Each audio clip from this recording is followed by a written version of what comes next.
2008ರಲ್ಲಿ 50,000 ಜನಕ್ಕೆ ಕೆಲಸ ಕೊಡ್ತಿದ್ದ ಈ ಐಟಿ ಕಂಪನಿ ರಾತ್ರೋರಾತ್ರಿ 7,000 ಕೋಟಿ ಸ್ಕ್ಯಾಮ್ ಮಾಡಿ ಮುಚ್ಕೊಂಡು ಹೋಗುತ್ತೆ. ರಾಮಲಿಂಗ ರಾಜು ಅನ್ನೋರು 1987ರಲ್ಲಿ ಸತ್ಯಂ ಕಂಪ್ಯೂಟರ್ ಸರ್ವಿಸ್ ಅನ್ನೋ ಕಂಪನಿನ ಸ್ಟಾರ್ಟ್ ಮಾಡ್ತಾರೆ. ಈಗ ಯಾವ ರೀತಿ ಇನ್ಫೋಸಿಸ್, TCS, ವಿಪ್ರೋ ಸರ್ವಿಸ್ ಕೊಡ್ತಿದಾವಲ್ವಾ, ಸೇಮ್ ಅದೇ ರೀತಿ ಬಿಸ್ನೆಸ್ ನ ಈ ಕಂಪನಿನೂ ಮಾಡ್ತಿತ್ತು. ಕಂಪನಿ ಮಾಡ್ತಿದ್ದ ಪ್ರಾಫಿಟ್, ರೆವಿನ್ಯೂ ಗ್ರೋತ್ ನೋಡಿ ಶೇರ್ ಪ್ರೈಸ್ 10 ರೂಪಾಯಿಂದ 544 ರೂಪಾಯಿವರೆಗೂ ಹೋಗಿತ್ತು. 2008ರಲ್ಲಿ ಈ ರಾಮಲಿಂಗ ರಾಜುಗೆ ಗುಡ್ ಕಾರ್ಪೊರೇಟ್ ಗವರ್ನೆನ್ಸ್ ಅವಾರ್ಡ್ ಮತ್ತೆ ಗೋಲ್ಡನ್ ಪಿಕಾಕ್ ಅವಾರ್ಡ್ ಕೂಡ ಸಿಕ್ಕಿರುತ್ತೆ.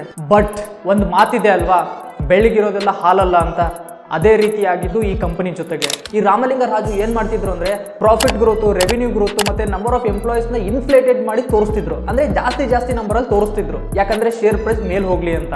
ಬಟ್ ಇವ್ರ ಆಟ ಡಿಸೆಂಬರ್ 2008ರಲ್ಲಿ ಕಂಪ್ಲೀಟ್ಲಿ ಬಯಲಿಗೆ ಬರುತ್ತೆ. ಇವ್ರು ಏನ್ ಮಾಡ್ತಿದ್ರು ಅಂದ್ರೆ ತಮ್ಮ ಫ್ಯಾಮಿಲಿ ಮೆಂಬರ್ಸ್ ಮಾಡ್ತಿದ್ದ ಬಿಸ್ನೆಸ್ ಗಳನ್ನ ಅವು ಲಾಸ್ ಅಲ್ಲಿ ಇದ್ರೂ ಕೂಡ ಸತ್ಯಂ ಕಂಪ್ಯೂಟರ್ಸ್ ಸರ್ವಿಸಸ್ ಅಂಡರ್ ಅಕ್ವೈರ್ ಮಾಡಕ್ಕೆ ಟ್ರೈ ಮಾಡ್ತಿದ್ರು. ಇದರಿಂದ ಸತ್ಯಂ ಕಂಪ್ಯೂಟರ್ಸ್ ಗೆ ಬರೋಬ್ಬರಿ $400 ಮಿಲಿಯನ್ ತಲೆ ಮೇಲೆ ತಗೋಬೇಕಾಗಿರುತ್ತೆ, ಸಾಲ ಮಾಡಬೇಕಾಗಿರುತ್ತೆ. ಇದು ಗೊತ್ತಾದ ತಕ್ಷಣ ಇನ್ವೆಸ್ಟರ್ಸ್ ಇವ್ರಿಗೆ ಕ್ವಶನ್ ಕೇಳ್ತಾರೆ. ರಾಮಲಿಂಗ ರಾಜು ಅವ್ರಿಗೆ ಏನ್ ಮಾಡ್ಬೇಕಂತಾನೆ ಗೊತ್ತಾಗಲ್ಲ, ಎಲ್ಲಾನು ಸತ್ಯವಾಗಿ ಒಪ್ಕೊಂಡ್ಬಿಡ್ತಾರೆ. ನಾನು ಪ್ರಾಫಿಟ್ ಗ್ರೋತ್ ನ ಸುಳ್ಳು ತೋರಿಸಿದ್ದೆ, ರೆವಿನ್ಯೂ ಗ್ರೋತ್ ನ ಸುಳ್ಳು ತೋರಿಸಿದ್ದೆ, ಈ ತರ ಎಲ್ಲ ಮ್ಯಾನಿಪುಲೇಟ್ ಮಾಡಿ ಶೇರ್ ಪ್ರೈಸ್ ಮೇಲ್ ಹೋಗಕ್ಕೆ ಎಲ್ಲ ಸುಳ್ಳು ತೋರಿಸಿದ್ದೆ ಅಂತ ಹೇಳ್ತಾರೆ. ಸೊ ಇದರಿಂದ 544 ರೂಪಾಯಿ ಹೋಗಿದ್ದ ಶೇರ್ ಪ್ರೈಸ್ ಕೇವಲ 11 ರೂಪಾಯಿಗೆ ಬರುತ್ತೆ. ಇದರಿಂದ ಕಂಪ್ನಿನೂ ಕೂಡ ಮುಚ್ಕೊಂಡು ಹೋಗ್ಬಿಡುತ್ತೆ.